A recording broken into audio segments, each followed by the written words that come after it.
हाँ, इस वीडियो के शीर्षक को पढ़कर अधिकतर लोगों ने इसे धन हानि के परिप्रेक्ष्य में समझा होगा। यह अभिप्राय भी मूलतः गलत नहीं है।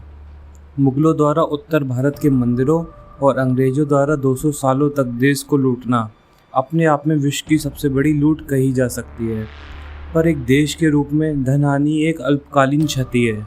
पर मैं आज जिस क्षति की बात कर रहा हूँ, उस क्षति से कई सदियाँ पूर्व भी हम उसके दुष्प्रभाव से जूझ रहे हैं। यह क्षति है संस्कृति की, स्मृतियों की और बुद्धिमत्ता की।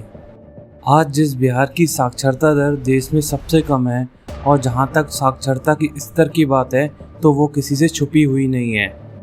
हिंदी, इंग्लिश, ज्योग्राफी, म्यूजिक और पॉलिटिकल साइंस। कौन साइंस?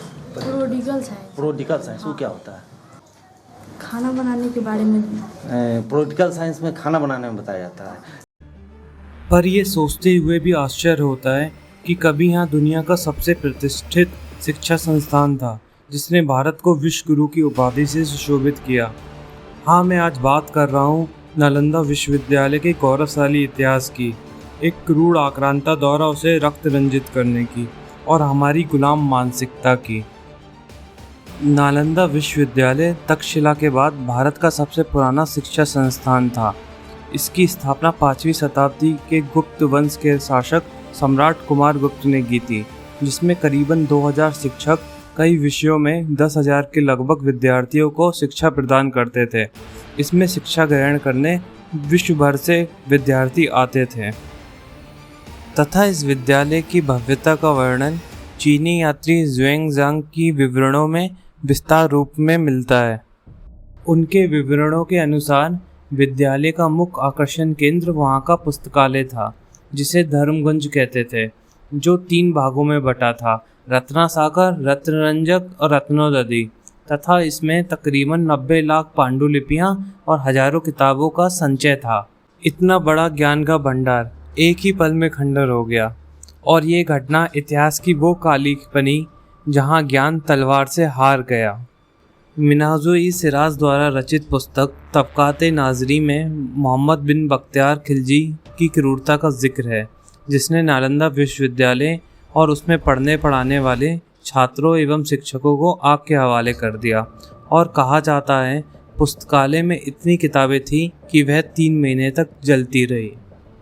इस नरसंहार के पीछे उसकी धर्मांतरण मानसिकता थी, जो बौद्ध धर्म के प्रचार प्रसार को रोकना चाहती थी। उस दिन सिर्फ एक विद्यालय या एक पुस्तकालय ही नहीं जला, बल्कि इतिहास, संस्कृति और स्मृतियाँ भी राख हुई, जिसको हम चाह के भी वापस नहीं ला सकते, जो उस आग के साथ खत्म हो गई। अब बात करते हैं हमारी गुलाम मानसिकता की, जो मुगलों और अंग्रेज़ों के शासन और धर्मनिरपेक्षता के ढोंग के साथ इतनी सख्त हो गई है कि आज के आज़ाद भारत में नालंदा के खंडरों के पास बख्तियारपुर नाम के शहर का होना इसे साफ साफ प्रदर्शित करता है। ये तो बात हुई हमारे धृतराष्ट्र प्रेम की। अब समझने की कोशिश करते हैं मोहम्मद बिन बख्तियार खिलजी जैसे क्रूर आक्रांता की मानसिकता की। शायद ये हमें लगता होगा कि यह एक सदियों पुरानी बात है और अब हमने एक मानव सभ्यता के रूप में इस पशु वृत्ति से निजात पा ली होगी, पर असलियत में इसके उलट है। इस मानसिकता को आज भी हम देख सकते हैं। चाहे 2001 में तालिबानियों द्वारा अफ़गानिस्तान में बामियान बुद्धा की 6वीं सदी की मूर्ति तोड़े जाने की बात हो, या फिर आईसिस द्वारा मोसुल की लाइब्रेरी, म्यूज़ियम और यूनिवर्सिटी ध्वस्त करने की घटना, ये अपने आप में उदाहरण है कि मोहम्मद बिन बख्तियार खिलजी की मानसिकता आज भी जिंदा है। What I can tell that surely the Taliban, if they destroyed the statue of Buddha, what they were doing is actually they were educating the Buddhists. So similarly, Afghanistan is their government. It is their property. See, the statue is their property.